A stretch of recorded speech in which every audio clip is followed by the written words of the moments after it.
So it is 7:06. I'll call the meeting to order.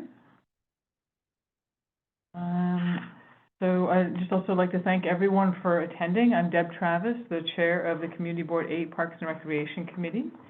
I have a few housekeeping items for discussion. So as a community board committee, we loosely follow Robert's Rules of Order.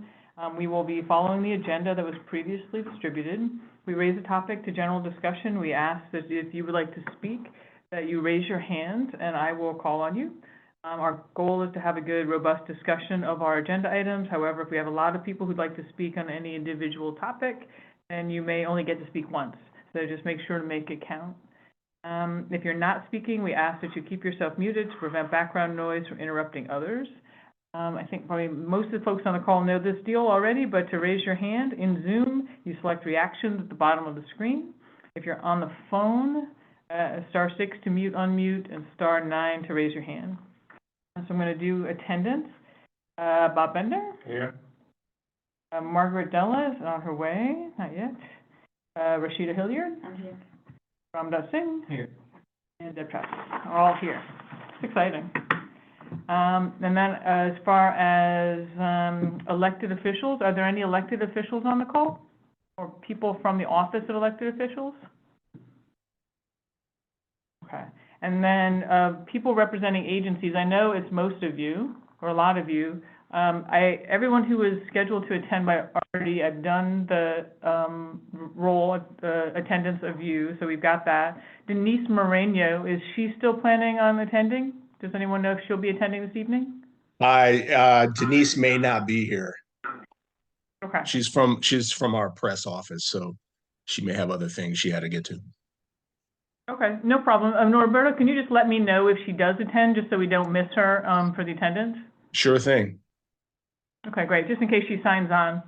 And then Jesse Natale, will she or he be attending? Lewis, is Jesse coming, or is he expected to be here this evening? I did request him to be here, but I don't know if he got caught up with something. I could try texting him and see if he responds. Okay. Well, that's fine. I mean, it's fine if you don't think you need him to attend. I just wanted to confirm since he was on the list. Yeah, we're fine without him, but we expected him to be here. Okay. All right. So then as far as the Parks Department, I see Joe Magnieri, Stephanie Ehrlich, and Christina Taylor. Welcome, all three of you. And then anybody else here from Parks? Melissa. Oh, Melissa You have Goldberg. Anthony. You have Tony Macari. I think he raised his hand. I got Tony Macari and Luigi Almazar. Great, thank you. Duly noted. Next, I would like to approve the minutes of March 27th, 2024, the committee meeting minutes, which were distributed to the committee members ahead of the meeting. Does anybody have any changes they'd like to make?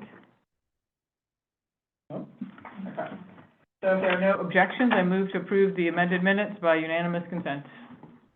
Right. Okay. So the minutes of the March 27th, 2024 committee meeting are unanimously approved.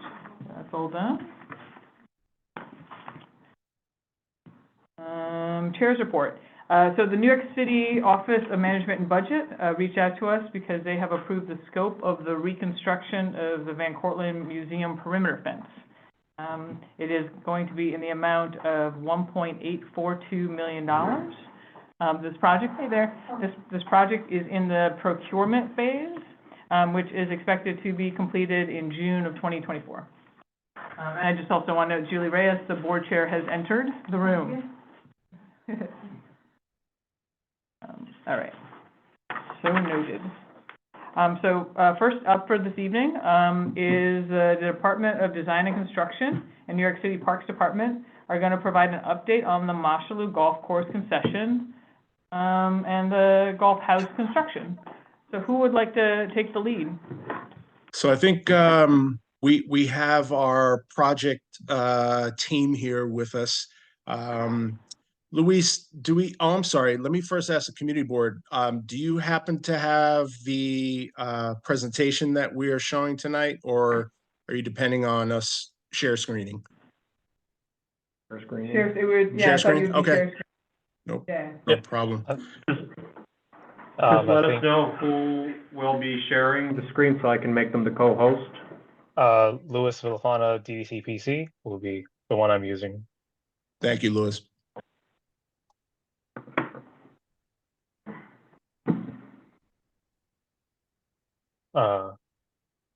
I'm still not able to present. I made you the co-host, so you should be I'm able. joining. You put Louis or the Louis Villafana? I have myself as my phone and my There's computer. another Louis over here, Louis Villafana. Yep, sorry. No, it's confusing. Okay. Your alter ego is not the co-host anymore. Down below, one over. That's the right guy, Louis DDC. I know he's also Louis Villafana over there. Oh, there it is. Louis and Louis. There we go. Right guy, wrong computer. Yeah, my Great. main PC computer doesn't have a mic at the moment.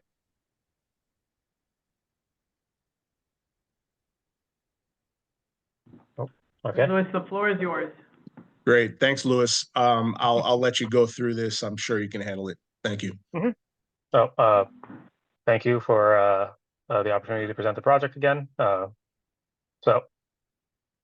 Since our last presentation and all our various partners, the agenda, hopefully what we're going to go through and everything. So currently the project is still maintaining its general objectives to the community. Still trying to same size, same clubhouse, still molding everything and dealing with all the things we find. So it's still trying to facilitate that the role that the community needs, and trying to maintain it as best as can. On our current completion date is the fall of this year for the completion of construction, and then it'll be handed over to Parks for their process and trying to get it to whoever's their management team and to bring it to operations. Nothing has changed in coordinating sponsors, managing, and all our contractors and consultants are still maintained the same, and the project's trying to keeping within its budget. So actively currently under work, we're doing structural work. We're trying to get the last bit of the roof completed. We're putting on our curtain walls, which are coming up very nicely. We've been sealing our concrete walls to make sure from moisture and making sure they have a nice finish. Adding insulation to everywhere, vapor barriers, and working on a bunch of our netting structures. Mechanical wise, the mechanical work has been up and running. Is probably the largest item currently being approached, making sure all our units are in, but getting all the ductwork, plumbing, electrical wiring, and fire alarm work is ongoing. And landscaping is almost entirely complete, and we're even just pending a few items to get the last few items, but the vast majority is complete, and I believe just the parking lot and its associated areas are left, but we're gonna probably do that near the end of the project anyway. So I think last time it was like spring, but we fell back to fall, and we've had some issues. Mostly, one of the items is you had some steel fabrication got delayed. Some of it came from India, and that has led to a little lag on trying to get that steel in to keep the building up to where it needs to be. We had some structural modifications to address new loads and new standards, which had to be but small reinforcements in the areas. And then we had a large delay from Con Edison. We lost a few months because, as the photo here shows, they had to completely redo their routing of wires and areas in this hole, which is at the corner of the DEP facility ramp, just past the Woodlawn station. Apparently, they really redo that to provide power to the building, something that they didn't calculate properly. and went back to their engineering department for quite some time. But as of February, we have power, and we're starting to test some of the equipment and be able to progress forwards. We're also dealing with some changes to DOT and having to move some poles or some street light poles that we didn't need to. We were trying to reuse, and DOT says no, they need to be replaced. They're working on trying to get that scope finalized from them and coordinate getting that permit.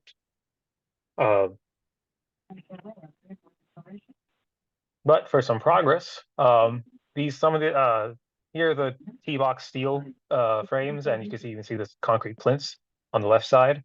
These are some of the items that took forever from India to get, but as you can see, they're all up, and the fabric on top of them will be put near the end of the project. We want to keep that nice and neat until the end.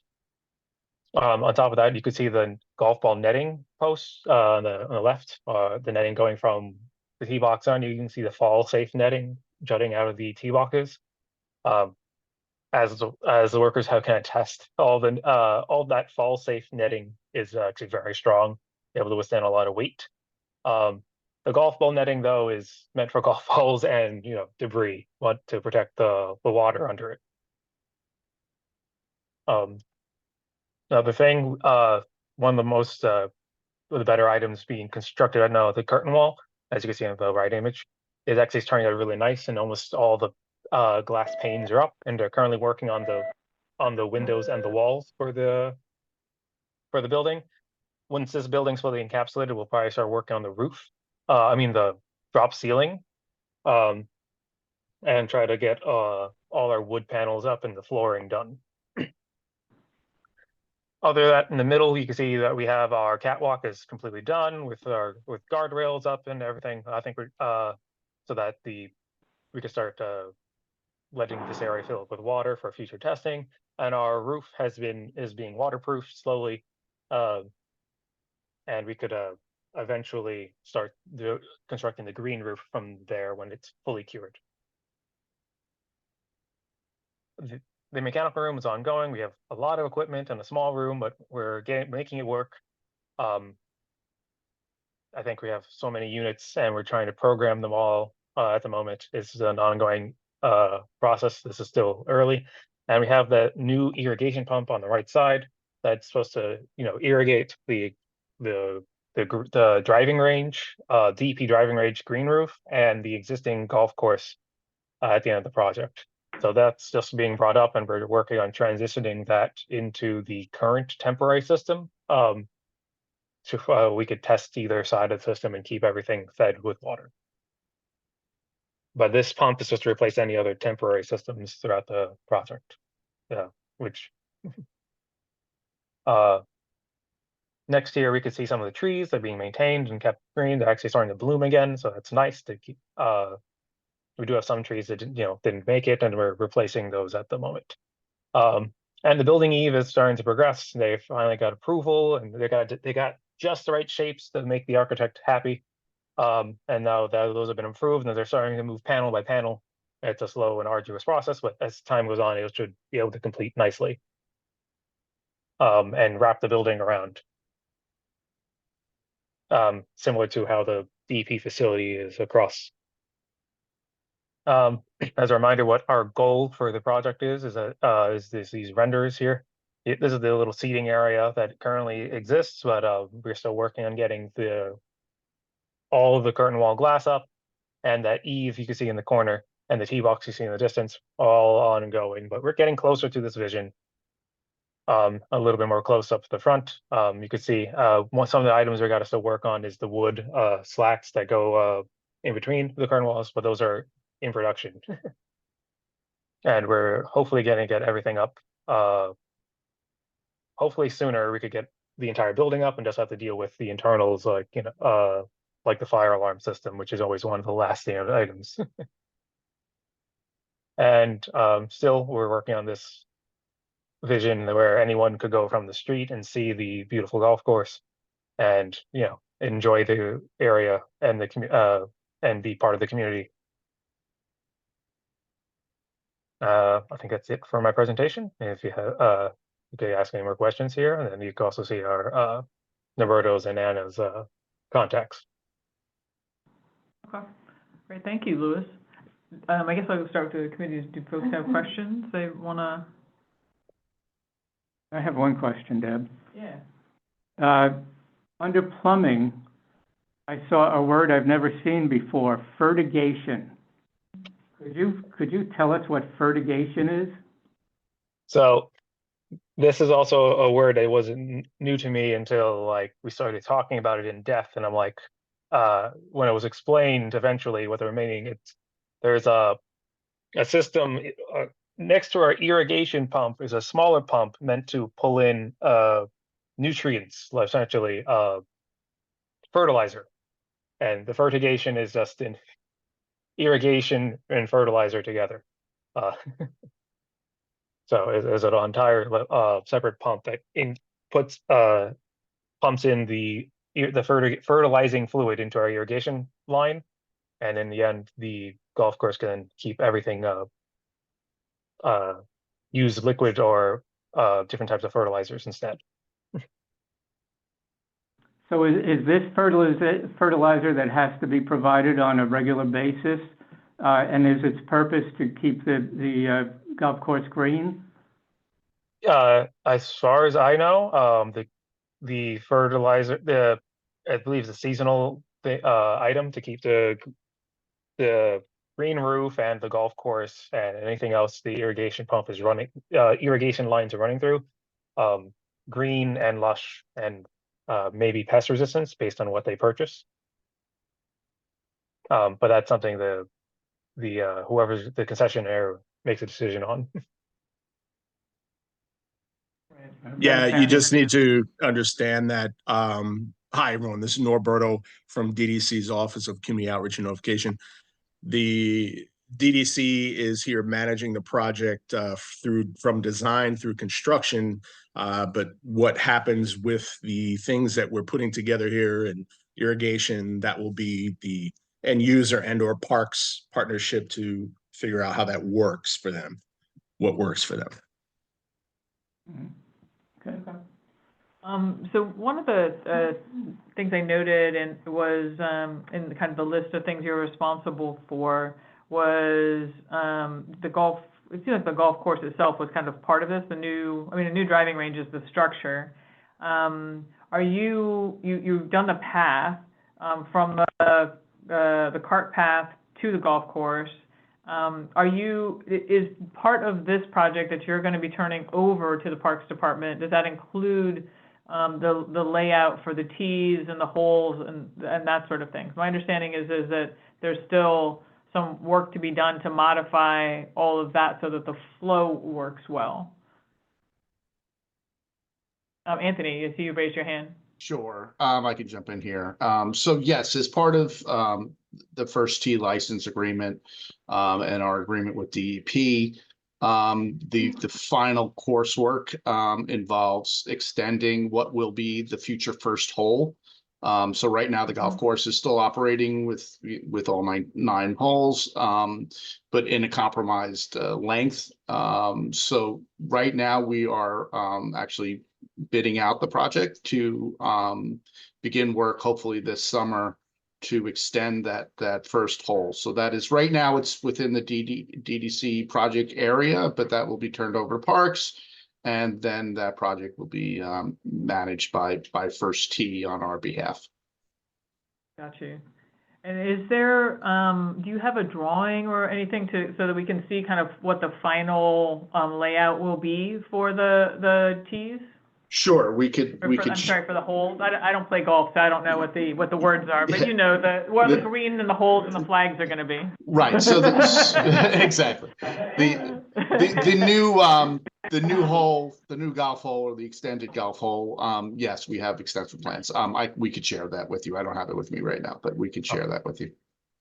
Yeah, that would be great, because I know that I've had at least one golf fan reach out to want to understand where the future state of the golf layout will be, or what the future state of the golf layout will be. So that would be really helpful. So 8 of the holes will pretty much be in it's existing. They're in already their final condition.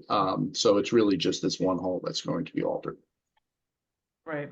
which And right then now there's like is, a path leading up to the first hole or something that'll be a bit That's different, correct. right? right. So there's a car path. There'll actually be 2 car paths, one for coming and going. So it's returning 9. So that'll get you back to the clubhouse with an existing path that DDC built, and then there'll be another one that connects. That'll be part of the first hole project. And then will you still be kind of keeping that like training area that's kind of near the temporary golf house? Yes, so that was a project we did two summers ago now, that it's a youth learning area, practice and driving range area. So it's like it has a couple of mini holes for kids to go out there and learn the game, under first tee's guidance. So that will stay where it is. I might as well jump in here with, so we are coming to the end of the existing license with First Tee. We did go through an RFP process for a 2-year term and two 1-year options years, and happy to say First Tee was selected pending FCRC approval and contract negotiations, but Parks has selected First Tee to continue there. So there'll be some continuity in service from the existing license to the future one.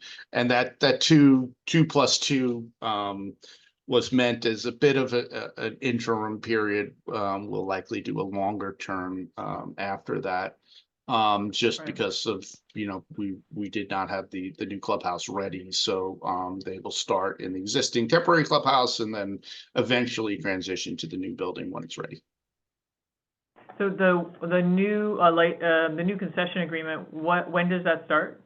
That'll be in June. June, okay. And congratulations, Matt, on the new concession agreement. That's wonderful. Hi, everyone. Just jumping on here. First and foremost, just good to see everyone again, and thank you for all of your support along the way. Tony, thank you for that great description. I think one of the things I wanted to share, other than the fact we're excited that Mosholu will continue to be our home, and we'll be able to continue serving the community, but just a couple of the things we are very excited about that Tony mentioned is, we've been there now for 20 years, and we're very, very excited to really start building for the future with what I think I said it at the last meeting, but we really feel this is going to set a national precedent for what municipal urban golf facilities can look like, and really with the center of that around serving youth. And we're, of course, very proud of our First Tee program, but working with Tony, New York City Parks, and everyone to make sure that we get a first hole reconstructed. We are, as Tony mentioned, going through that bidding process. But once that begins, we're really excited about having kind of the full facility. And then over the course of our new license agreement, really seeing the opening of this new driving range and clubhouse facility. And it's really important for us to get it kicked off, I'll say, in the right way, but we want to make sure that the community really understands how important this is, not only to us, but the fact that we want to be great stewards of it as well and continue what has been, I think, a great legacy that we've started to build at Mosholu. So we're really excited about that. And then hopefully I'm not getting ahead of anything, but as part of this new license agreement, one of the things that I'm very encouraged by as well is we at First Tee have been operating Mosholu now, like I said, for 20 years. But we've been doing that all internally. One of the things we're doing going forward is partnering with a golf management company, really the preeminent one in the country, called Kemper Sports. And they are, part of the excitement about that is they're not only A+ operators of a golf facility, manage many both high-end and municipal facilities across the country, but they really saw the opportunity of what this project has been over the years and how it can be such a unique impact for, again, like I've said, a community-oriented golf facility. So we only see our operations getting optimized, having more availability, more access. And then again, we really are bolstering and going to be showcasing the youth programs that we have there that go beyond golf and have education, job opportunities, all of that. So it's been awesome working with New York City Parks. Tony in particular has been a around this the entire time. And so we're just excited to really see this building get completed. And then our goal is to make sure that we're in a good position and go through the RFP process for that longer term. And we want to make sure Mosholu and the Bronx is our home for the indefinite future. Well, wonderful. Thank you, Matt. So was that Temper Sports, Temper? Kemper with a K. Okay. So Kemper. Correct. And that's much better than Temper. That seems like you're getting off on the wrong foot with that name. Yeah, exactly. So is that is the idea that that Kemper Sports would help with the concession and the kind of day-to-day operations of adults using the course, and that would allow you to focus on education? Are you basically subleasing? Yes, correct. You nailed it. And that really is where we're excited about the partnership, because they have just the most robust resources. They have the expertise in really just operations, marketing, communication, all of that around the golf course. So they really want to lean into the community side and make sure that people know about it and are able to take advantage of it on the adult side. And then again, really allowing us to focus more on the first tee side. And again, just continue enhancing our youth programs and doing everything that we do there. And of course, working with the City Parks Foundation, which we have a formal partnership with, creating more access on that side of it as well. Okay. All right, great. So then can you just walk us through a little bit of like how you're thinking about what we can expect, at the golf course? I assume that when the handoff, just to start with the basics, like when the handoff happens, will the fence still be up? Like, when does the fence go down? Is that a parks thing that'll come down when you got your makeup on? Or is that a thing that's gonna come down as soon as construction is officially over, I think that'll be the first big impact for the community, right? Is to actually see the golf course.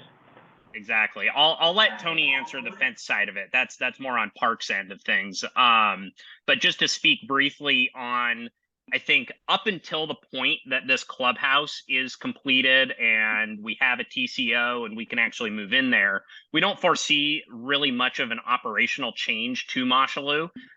What we're anticipating, we are going to increase the number of rounds we do annually. Currently, we're ballpark about 23,000. We expect to increase that to closer to 30,000 or beyond that. So we will likely just open up and make tighter tee time windows, which is the intervals that people will come play golf.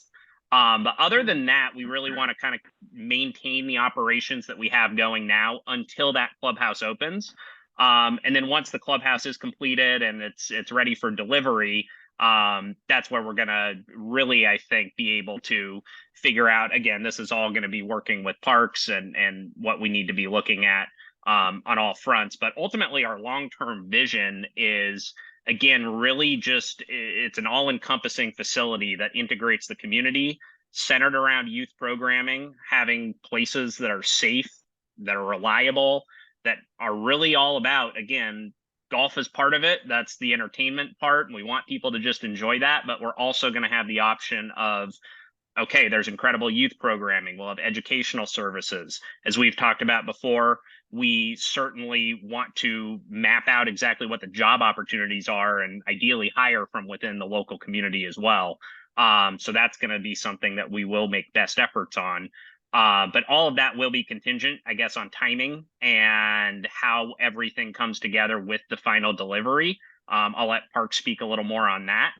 But again, we really foresee this being something that really sets a precedent of what municipal and private partnerships can look like in really serving the greater good and doing it through the game of golf. One quick question. The moat was a topic of a lot of discussion before, and then I'll go over to Tony to talk about the rollout. But is Kemper going to deal with the maintenance of the moat and the groundwater there? Or is that something that you're going to kind of continue, or you'll hire another third party to specifically manage that water issue? I'll have to defer to Tony on the final answer for that, but that will be something that we likely will negotiate with the city or DEP or Parks, whoever it ends up being. But so I do know that is something we are certainly prepared if we need to, but Tony might be able to share a little bit more on that. Yeah, so Parks and DEP is are currently finalizing an MOU to divide up the responsibilities for the maintenance of the whole irrigation system.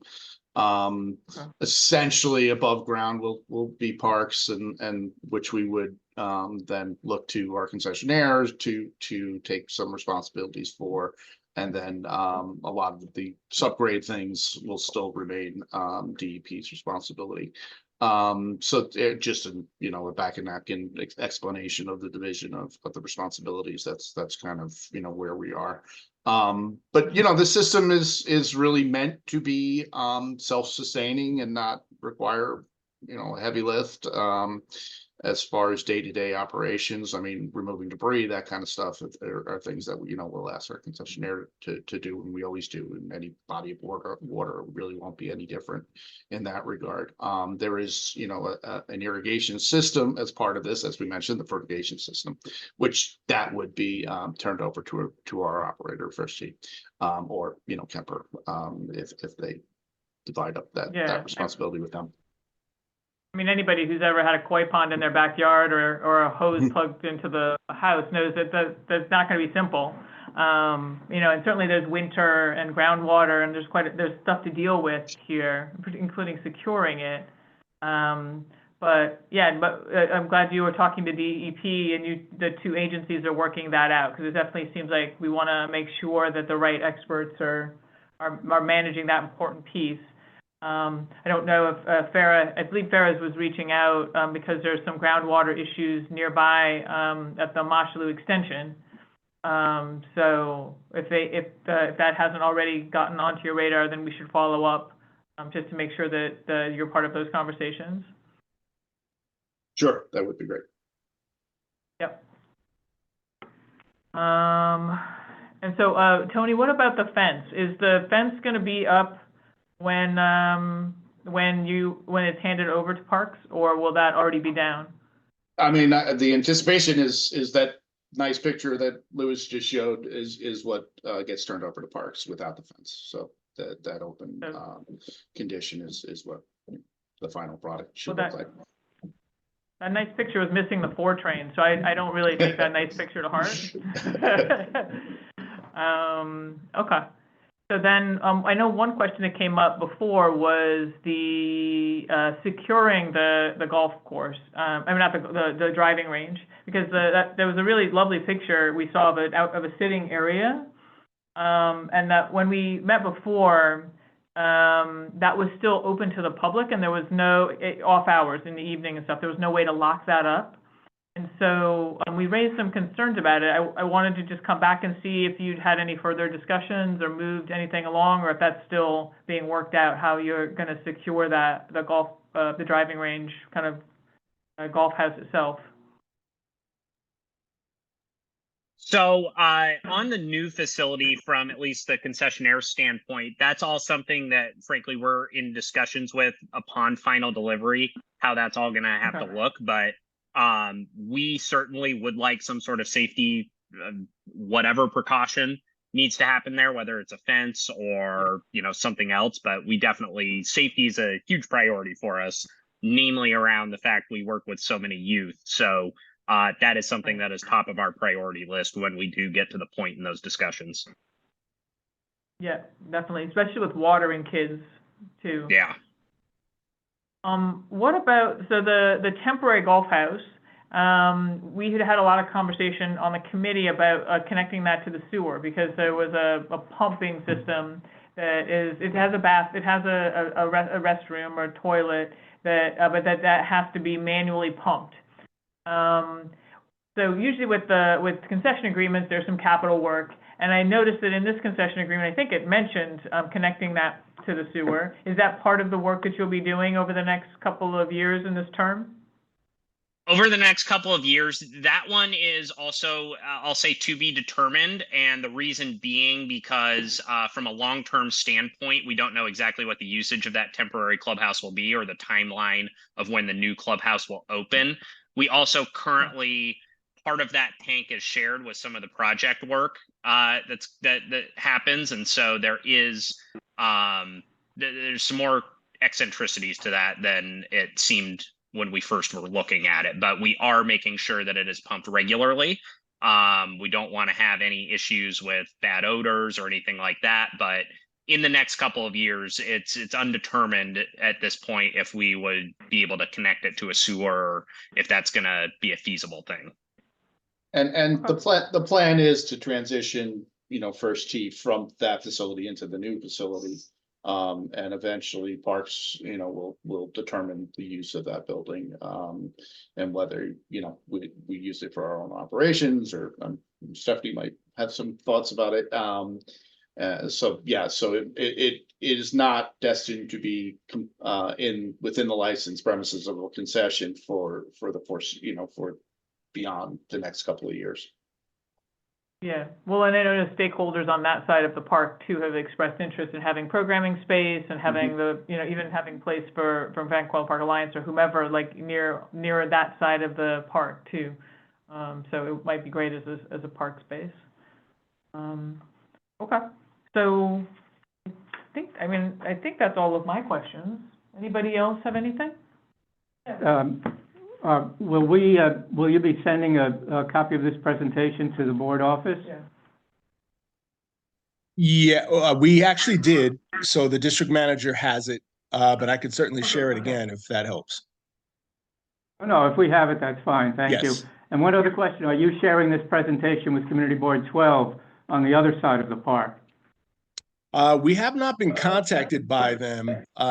Typically, we are, depending on how close we are to community board. I know that they have certainly, they represent part of the park being bordered by it, but they have not reached out at all to our office. We were typically working through the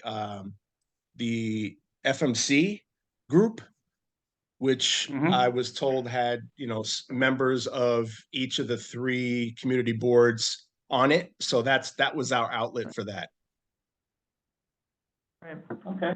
All right. Thank you. So with the Croton FMC group, Julie, you know about this, right?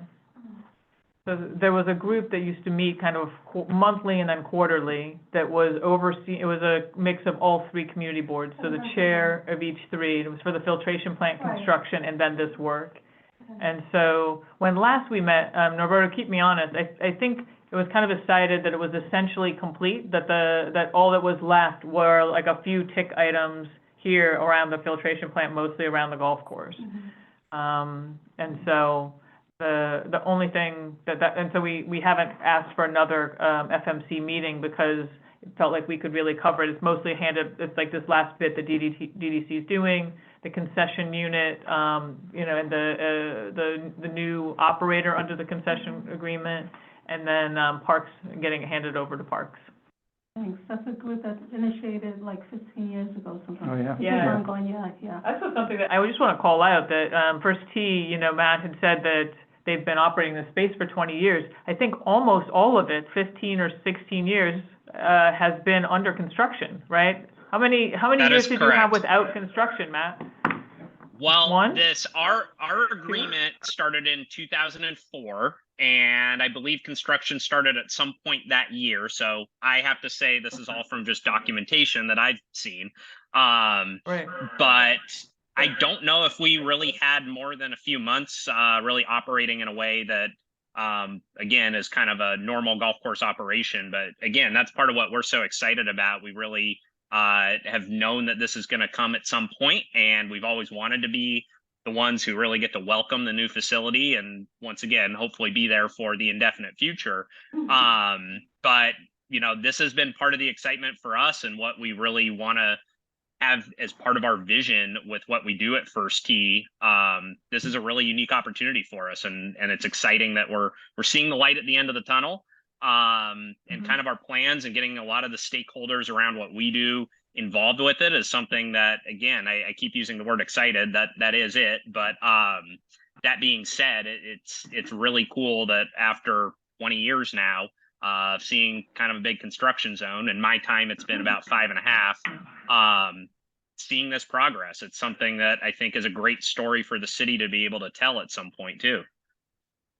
Yeah, and absolutely. Actually, this reminds me, there's two things that came up just in general, and maybe this is a Melissa question, maybe this is you.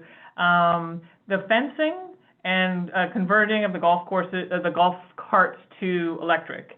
Are there any other things? I mean, we talked about the greens, we've talked about some of the other handoff that's really specific to this project, but are there any other things that you'll be doing as kind of part of your new 2-year concession agreement, like updating the fence, or, you know, changing some of the equipment or updating equipment or stuff like that? Yeah, I think that's a great question. Over this 2-year period, we're really focused. We want to make sure that the facility, I will say, I'll start with credit to our golf course superintendent.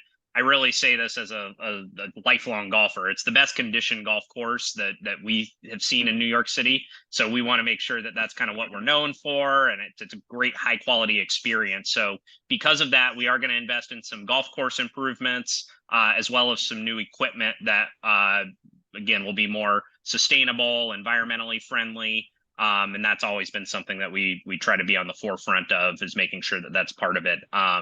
But I think some of the bigger items, and when it comes to the major investments, will also be included in part of that new facility. So in this interim period, we want to make sure that we're still improving everything, but we're not going to be investing quite as heavily in, say, a new fleet of mowers or anything like that.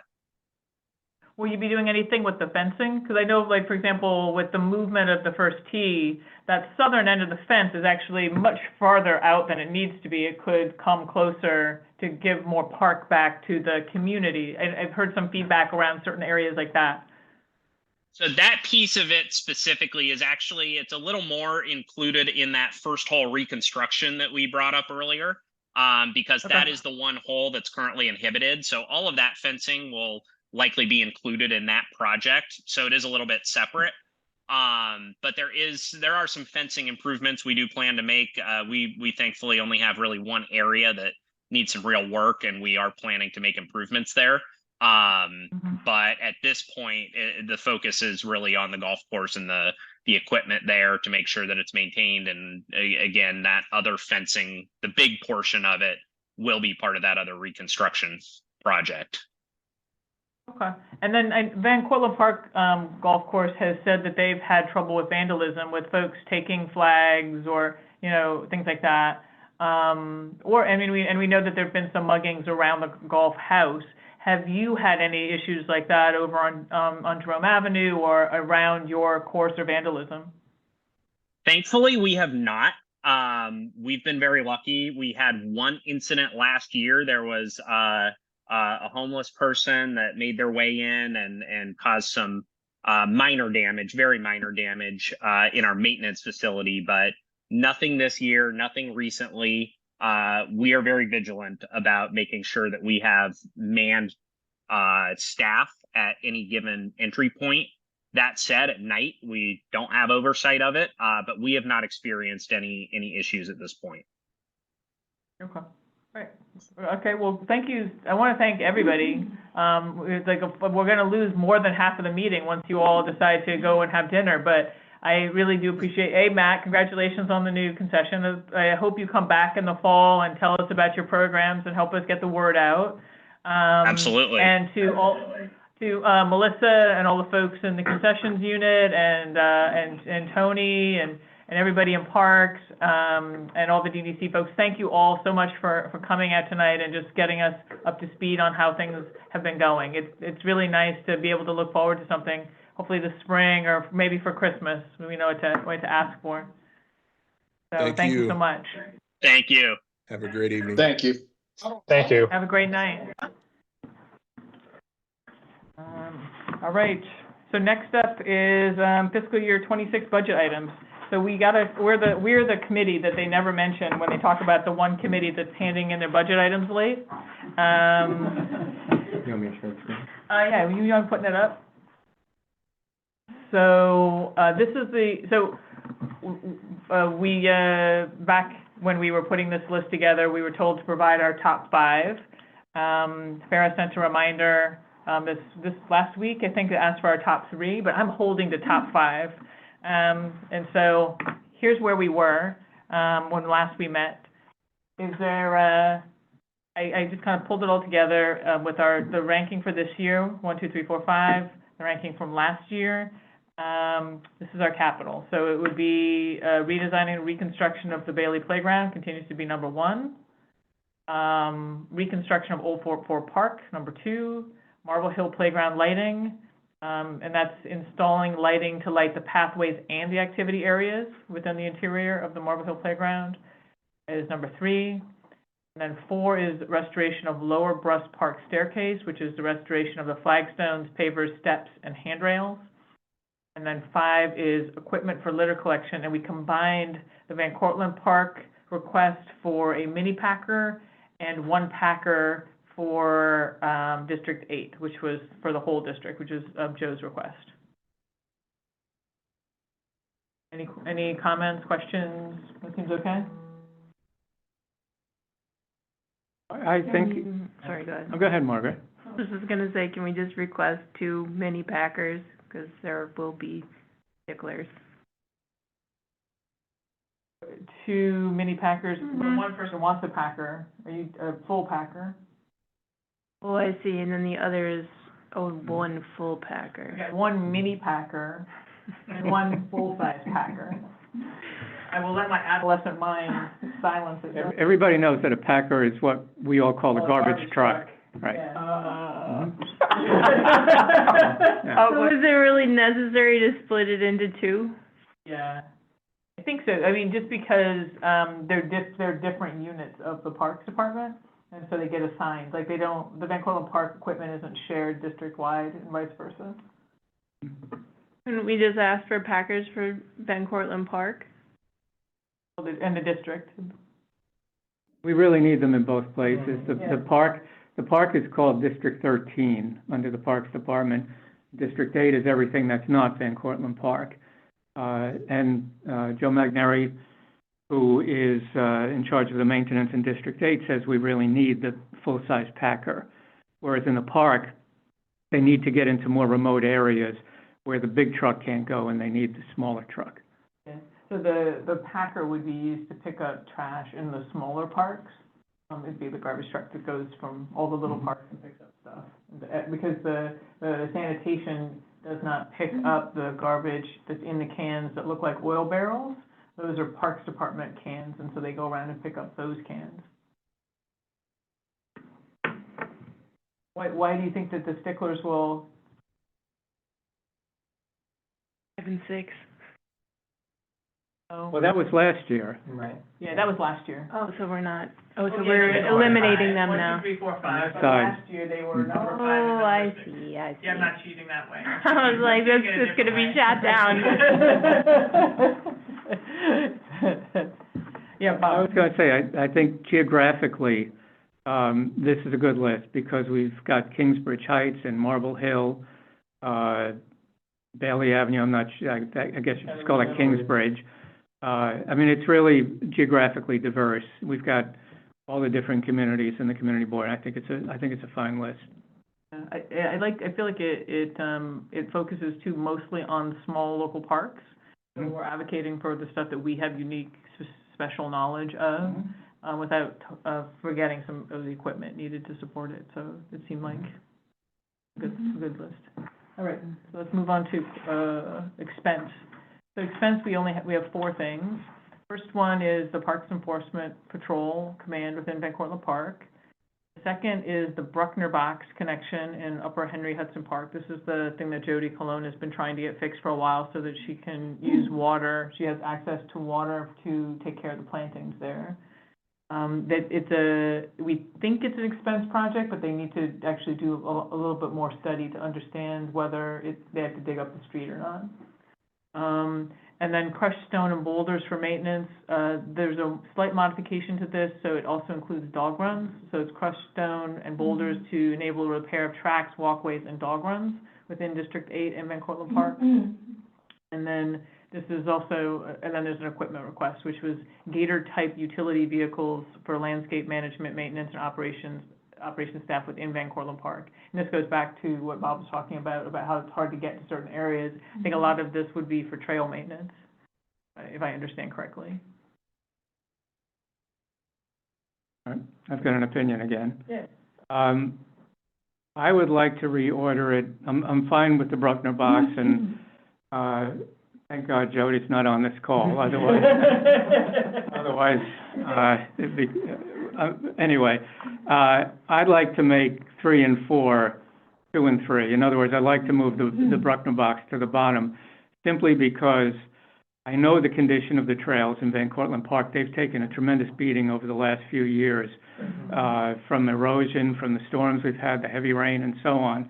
And they really need a lot of upgrades, particularly the cross-country course, which is, it's got gullies that, I run it regularly, and it really needs a lot of help.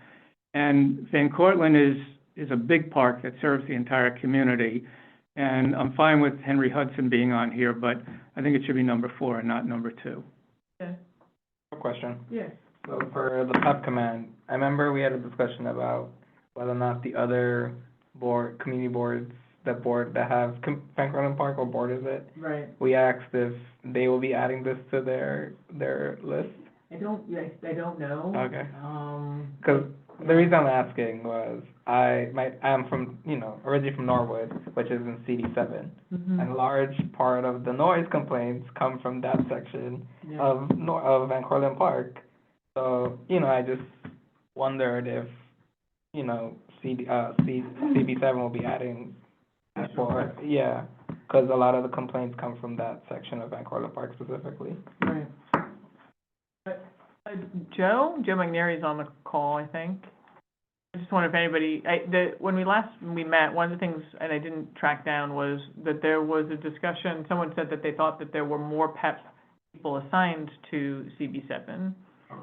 But since they're kind of temporarily assigned, I wasn't sure if that was, how to verify that. Debbie, you're saying that Joe? there was more, did you just say, is there more PEP assigned to CB7? Yeah, my question was, we're asking for, we've got on our list, a Parks Enforcement Patrol command in Van Cortlandt Park. And at the heart of that is getting more PEP officers in Van Cortlandt Park so that they can kind of radiate out into our district and the districts that are adjacent to the park. Do you know of additional officers getting assigned to the other 2 community boards? No, that's not how PEP is operating right now. I was actually on a call, and I think they said they had about 30 officers for the whole borough, or it was something like 30 to 40 officers for the entire borough. So it's not really like you got, this car is assigned to District 7, this car is assigned to District 6. It's more of like a roving, and they're very responsive to us. Like if I call them and say, listen, I'm having an incident over here in 7, they'll come if they're close.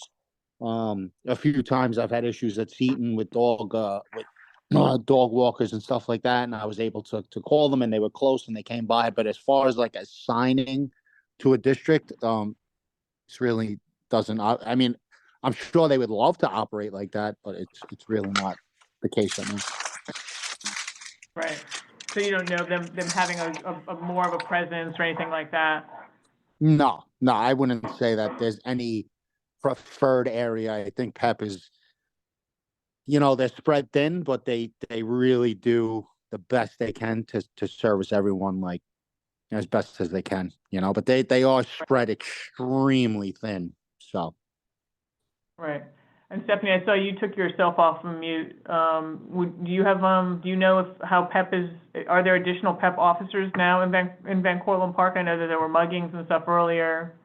No, there aren't. And I just, I was going to say something similar to what Joe's saying, which is that for the whole borough, it is, I think it's actually more like 31 officers at the moment. So it's really quite bad. They are not assigned to specific parks except Orchard Beach in the summer. They have a specific command, but other than that, they are free roaming and they are responding as we call them. So that's the situation. They are not assigned to Van Cortlandt. The way that we have been dealing with the muggings in the park is through NYPD. The 50th actually was incredibly responsive. They did a great job there has not been a mugging since January. And we really should thank them. They really did very well for us. Okay. Yeah, Bob. And Stephanie, just so everybody knows, everyone on the call as well as the committee members, the full complement of PEP officers for the Bronx is what number? As I understand it, it's 31. I can get that confirmed for you.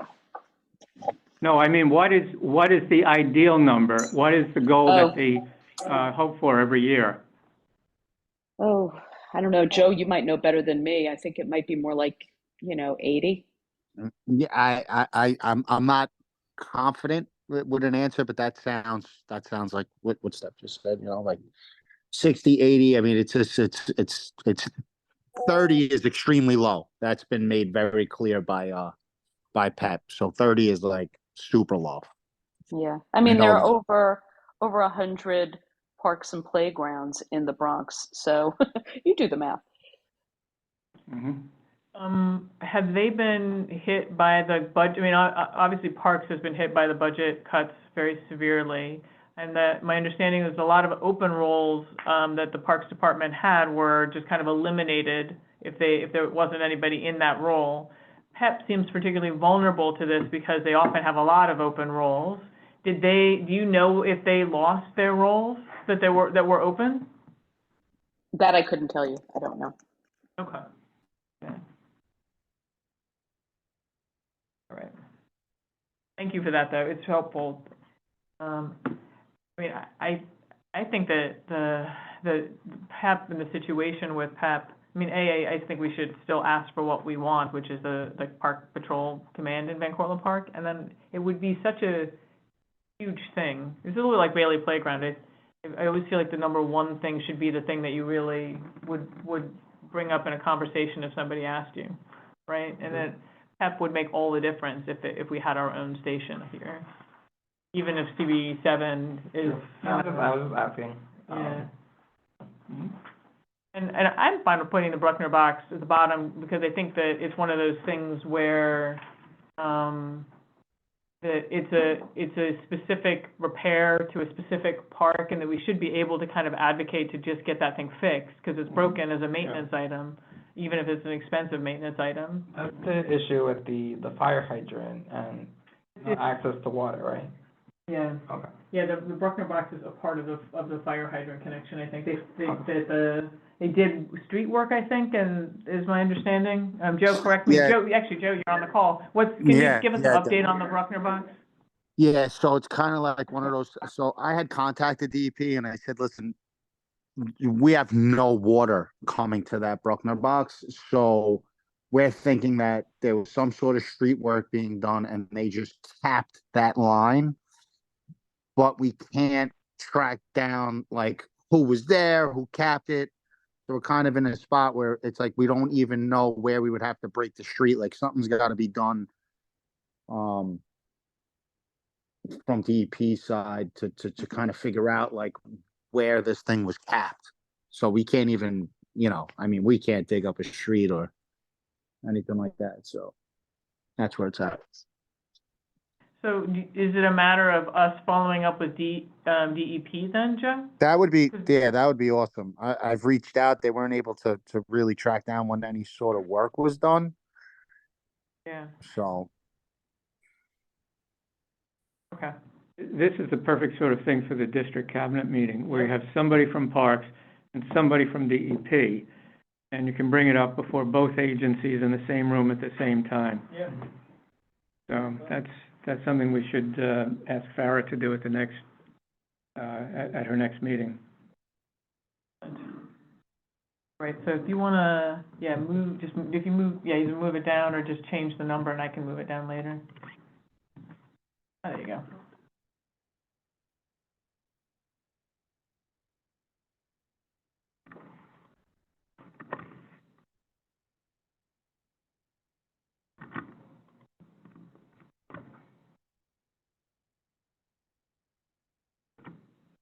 Very impressive cut and paste. That you even remembered the order. I wrote it down.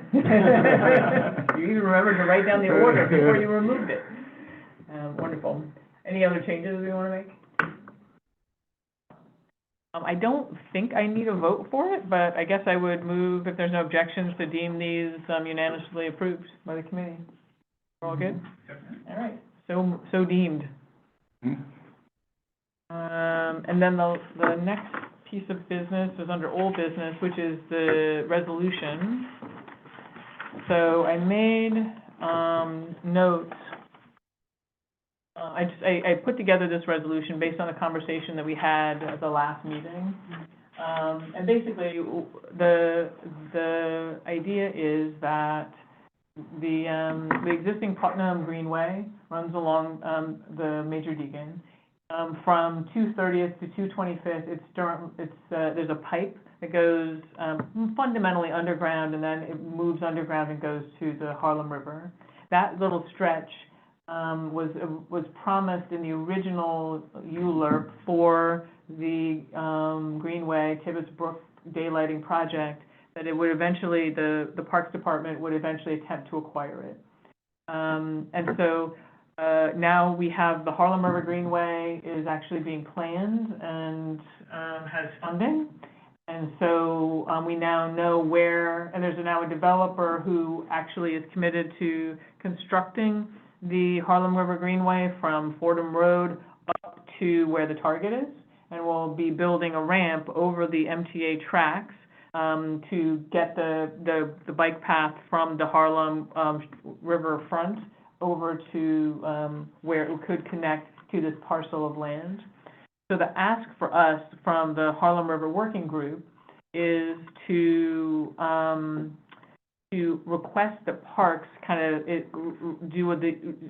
initiate the ULURP process, Universal Land Review, which would then identify kind of the scope of the impacts of doing this and kind of kick off the acquisition of this property.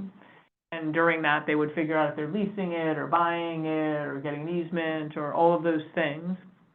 And so the purpose of this resolution was, and also the Harlem River Greenway Working Group, which is part of the Bronx Council of Environmental Quality, that group is going to be getting resolutions from all of the community boards down the Harlem River to support this connection.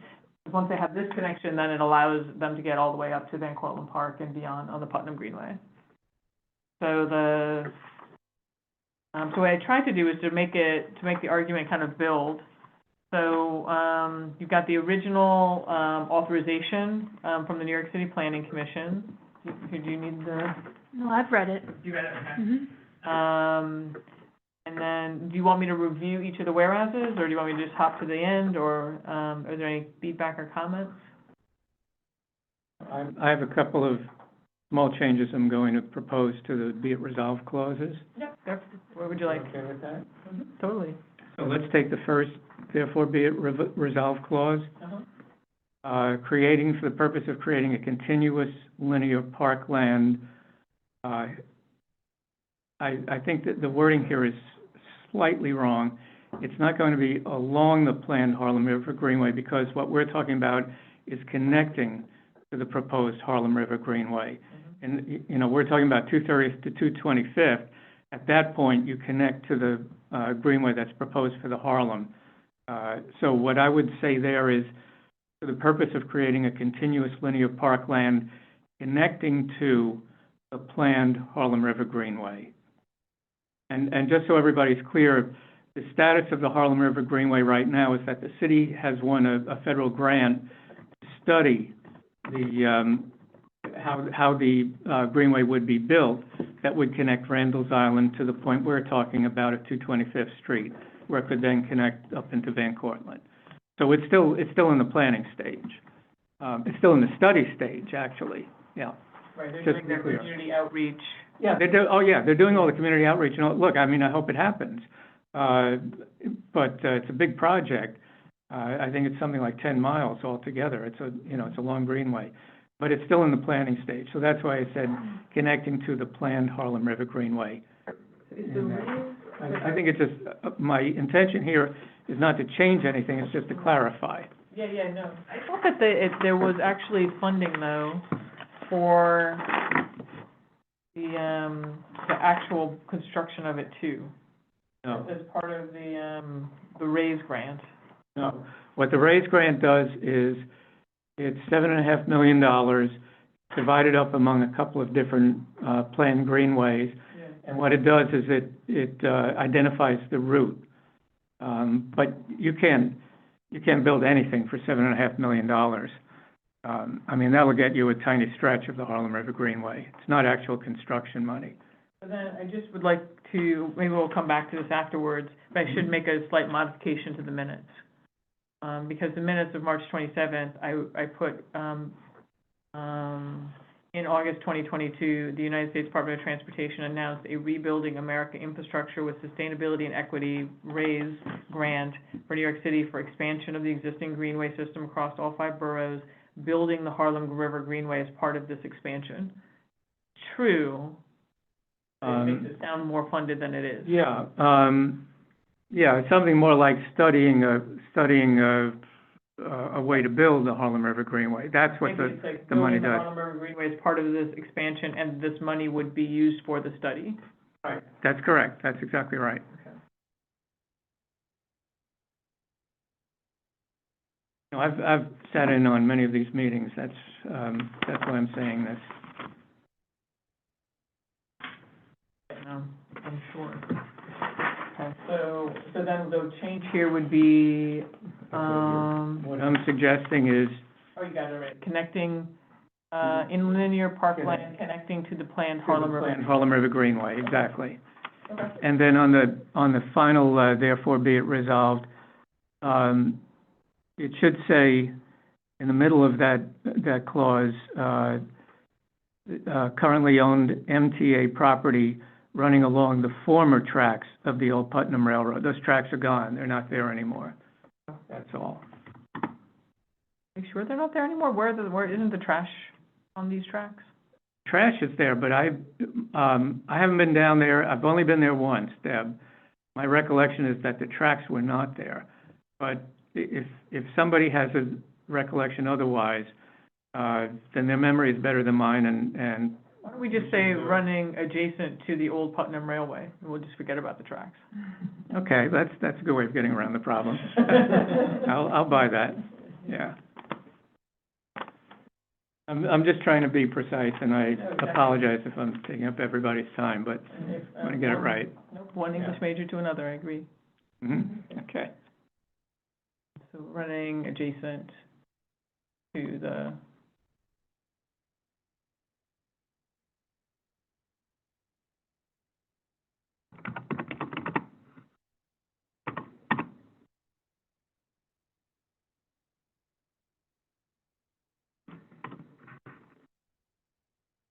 Okay, any other changes?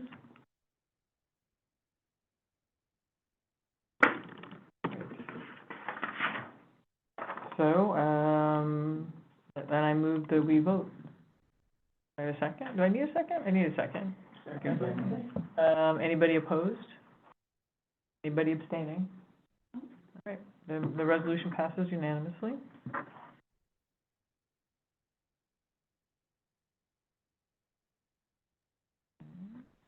Hey, Deb, Right, it's Joe. I Hey, have Joe. to hop off. I didn't just want to disappear, though. Do you have anything else for me, or? Well, your timing is good. Is there any other old business? Any other new business? Yeah. What? Yes. Is Stephanie still on? Yeah, she's still there. I am. So I think, can Joe go? Oh, yeah, I'm sorry. No, I didn't mean for Joe. No, I don't have anything for Joe. Oh, no, that's fine. Yep, Joe, you're free to leave. Have a wonderful evening. Have a great night, everyone. Good night. And then, Stephanie, Well, Christina's hand is up. Maybe why don't we let her go? you had a piece of new business, and then Christina has new business. Oh, And okay. maybe somebody else will have new business. Okay. Well, I'm happy to defer to Christina for now. She may raise something that I was going to raise. Okay, Christina, the floor is yours.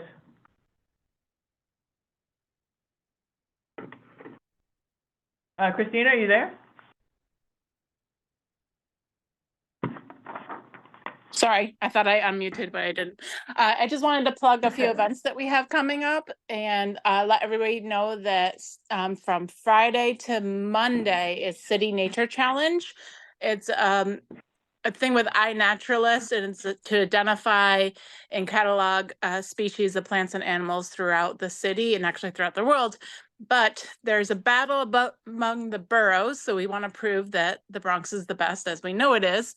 So we need as many observations in the Bronx as we can get. And then there's battles among parks, and we want to win for Van Cortlandt Park. So if you download iNaturalist app and you use it to take pictures from Friday to Monday and identify species, they'll all get counted. And if you want to come and do it with us, we're doing a program on Saturday morning, meeting at 10 o'clock at our garden and compost site, and we'll take everybody out into the natural areas and do identifications. And then I just also wanted to mention the next weekend, May 4th from 12 to 4, we have our Pinkster event, which will be on the lawn of the Van Cortlandt House Museum. And then on May 16th is our annual springtime shindig, and we are almost sold out. So if you want a ticket and you want to join us, get your ticket soon. And there's lots more events if you go to our calendar, but those are the ones I wanted to plug tonight. Thank you. Excellent, thank you, Christina. And how was the poetry reading? There was a poetry reading at Van Cortlandt House Museum, yes? Yes, it was wonderful. It was very well received, and so we would definitely like to do that again. We'll be doing more events like that. About how many people attended? There was about 22, I think was the final count. Okay. It was our first time using that space, so we had capped the attendance at 30 and we had a few no-shows. Okay. Yeah, it was cool to see it being used that way. There was some poetry read. Yeah, definitely. And, yeah. So and they're continuing free admission, right? I believe so, yes. I'm not sure how much longer they'll do it, but I think so. Right. It was originally free admission in March for Black History Month, and then it's free admission in April for Women's History Month. Yeah. So well, I don't know what May's month is. So yeah. Maybe we'll give them a nice suggestion. How about Community Board Members Month? There you go. I'm just going to piggyback off what Christina's doing. She's talking about dates. Also, on May 6th, there is a rally. May 7th. Sorry, May 7th. May 7th. There is a rally downtown in Union Square. It is part of the Playfair Coalition, so Playfair for Parks. And it is a rally to support parks and to get the mayor to give money back to parks. You saw that there were some changes to the budget, but I'm not sure if things were restored to the Parks Department budget.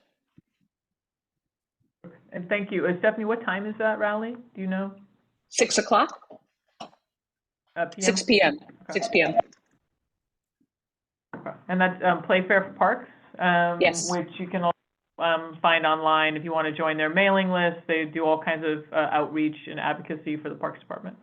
Yeah, go to New Yorkers for Parks. Mm-hmm. Oh, I'm sorry. Yes, that's right. Mm-hmm. Okay. Bob, did either of those things answer your question? No. I did want to mention, because I'm in the park a lot, Stephanie, I know that the park had a significant amount of damage from the storm 2 weeks ago, that terrible rain and wind storm. And I know that the Cass Gallagher Trail was blocked by a tree that came down. Cross-country course, I think there were 4 different trees that came down along the course. But I was in the park today, and for the first time, both of those trails are open again, which reflects a lot of work from the parks and I guess Bronx Forestry and whoever else was involved. But it did take 2 weeks, and I'm just wondering, the budget cuts that have happened to the Parks Department, and again, I haven't even been over on the other side of the park, the Old Croton Aqueduct Trail in the eastern part of the park. I don't know what damage there was over there, but I'm just wondering about the budget cuts. Were they part of the reason why it took as long as it did to clear those trails? Well, I think that Parks is an agency that has been historically underfunded, so we were already in a really, really bad situation in terms of the amount of staff we have.